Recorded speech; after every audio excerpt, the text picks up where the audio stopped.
2 মাস আগেও এই পরিস্থিতি নাকি ছিল না, কিন্তু রবিবার বিকেলে জাতীয় নির্বাচন কমিশন ভোটের দিনক্ষণ ঘোষণা করার কয়েক ঘন্টার মধ্যেই সি ভোটার তাদের সমীক্ষায় জানিয়ে দিল সপ্তদশ লোকসভাতেও বিজেপির পাল্লাই ভারী থাকবে।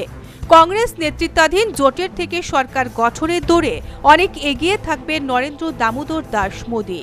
সি ভোটারের সমীক্ষা অনুযায়ী গত 7 মার্চ পর্যন্ত যা পরিস্থিতি, তাতে সরকার গঠনের জন্য ম্যাজিক সংখ্যা অর্জন করতে না পারলেও তার ঘাড়ের কাছেই থাকবে মোদীর নেতৃত্বাধীন জোটের শক্তি।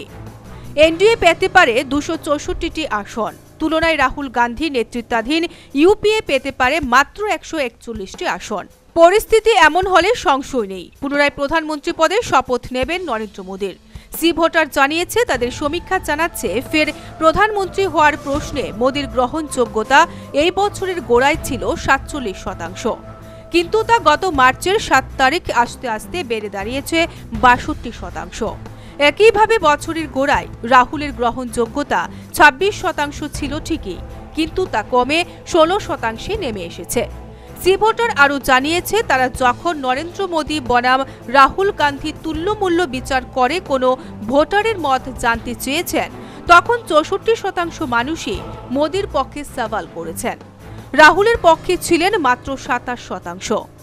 প্রধানমন্ত্রী পদের দাবিদার হিসেবে চন্দ্রবাবু নাইডু, মমতা বন্দ্যোপাধ্যায়, মায়াবতীদের ব্যাপারে খুব কম সংখ্যক মানুষই উৎসাহ প্রকাশ করেছেন। সি ভোটার যখন এই সমীক্ষা চালিয়েছে তখন পুলওয়ামার ঘটনা ঘটে গিয়েছিল। পাকিস্তানের বালাকোটে জঙ্গি শিবিরে আঘাত হেনে ফেলেছে বায়ুসেনা। হতে পারে তার প্রভাবও পড়েছে মানুষের মনে।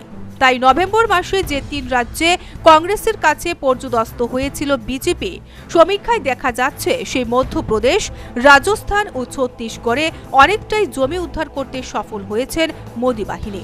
সমীক্ষার ফলাফলে বলা হয়েছে, হিন্দি বলয়ের এই 3 রাজ্যেই কংগ্রেসের থেকে বেশি আসন পাবে বিজেপি। একইভাবে দিল্লি, হরিয়ানা, হিমাচল ও উত্তরাখণ্ডে বিজেপির প্রভাব প্রায় অটুট থাকবে। তবে সমীক্ষা অনুযায়ী উত্তরপ্রদেশে ভালো সংখ্যায় আসন কমতে পারে বিজেপির। গত লোকসভা ভোটে উত্তরপ্রদেশের 80টি লোকসভা আসনের মধ্যে 71টিতে বিজেপি একাই জিতেছিল, তা এবার অর্ধেকেরও কমে নেমে আসতে পারে বলে সমীক্ষার ইঙ্গিত। তবে বিজেপির মুখপাত্ররা বলছেন, সামগ্রিকভাবে হিন্দি বলয়ে বিজেপি ভালো ফল করবে বলে ইঙ্গিত পাওয়া যাচ্ছে। উত্তরপ্রদেশ তার থেকে বিচ্ছিন্ন থাকবে না। তবে সি ভোটার একাই সমীক্ষা চালায়নি, আরও কয়েকটি প্রতিষ্ঠান প্রাক ভোট সমীক্ষা চালিয়েছে। আগামী কয়েকদিনের মধ্যে তা প্রকাশ হবে বলে মনে করা হচ্ছে। পর্যবেক্ষকদের মতে এমন নয় যে এই ধরনের সব সমীক্ষার ফল বাস্তবের সঙ্গে মিলে যায়, তবে এটা ঠিক সমীক্ষা থেকে ভোটের একটা ট্রেন্ড পাওয়া যায়। সেদিক থেকে বাস্তব হলো রাহুলের তুলনায় মোদীকে অনেকটাই এগিয়ে রাখল সি ভোটারের সমীক্ষা। Bureau report, news vanguard.